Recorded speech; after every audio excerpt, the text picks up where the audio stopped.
हरे कृष्ण कृष्ण कृष्ण हरे हरे, हरे राम राम राम हरे हरे।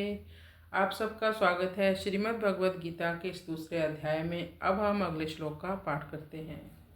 इंद्रियाणां हि चरतां यन्मनो अनुविधीयते तदस्य हरति प्रज्ञां वायुर्नावमिवाम्भसि।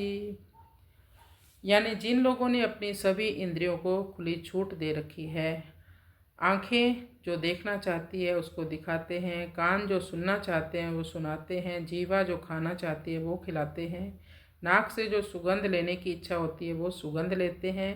इंद्रियाणां हि चरतां, उनमें से यत्मना अनुविधीयते, जिन इंद्रियों के साथ मन निरंतर लगा रहता है, ये मन सबसे खतरनाक है। यानी भौतिक विषयों का बार बार चिंतन करने से, पहले भी बताया था कि चिंतन करने से आसक्ति बढ़ती है, आसक्ति से काम, काम से क्रोध, क्रोध से सम्मोहित हो जाता है यानी मूर्ख बन जाता है, सम्मोहित होने से स्मृति चली जाती है। वैसे बुद्धि कैसे नष्ट होती है? भगवान कहते हैं तदस्य हरति प्रज्ञा, ये मन उसके प्रज्ञा यानी विवेक शक्ति को हरण कर लेता है।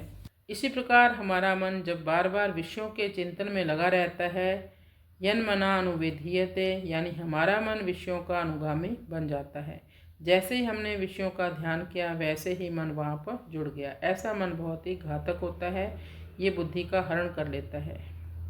यहाँ पर तदस्य हरति प्रज्ञा बहुत अच्छा उदाहरण दिया है कि कैसे वायुर्नाव इवाम्भसि, जैसे वायु का प्रचंड वेग नाव की दिशा को बदल देता है, कभी कभी तो नाव को डुबो ही देता है। उसी प्रकार जिन व्यक्तियों ने अपनी इंद्रियों को अनियंत्रित कर रखा है, उनकी एक इंद्रिय ही पर्याप्त है उसकी बुद्धि का नाश करने के लिए। या तो व्यक्ति भक्ति मार्ग से विचलित हो जाता है, भटक जाता है, या वो इस संसार सागर में ही डूब जाता है यानी नरकों में वास करता है।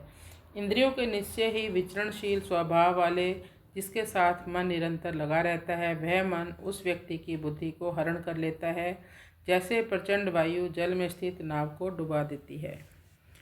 मनुष्य को यह जन्म केवल परमात्मा की प्राप्ति के लिए ही मिला है, इसलिए मुझे तो केवल परमात्मा की ही प्राप्ति करनी है, चाहे जो हो जाए। ऐसा अगर अपना दृढ़ विश्वास हो तो जो साधक की अहंता है, अहंता में से भोगों का महत्व हट जाता है। हरे कृष्ण।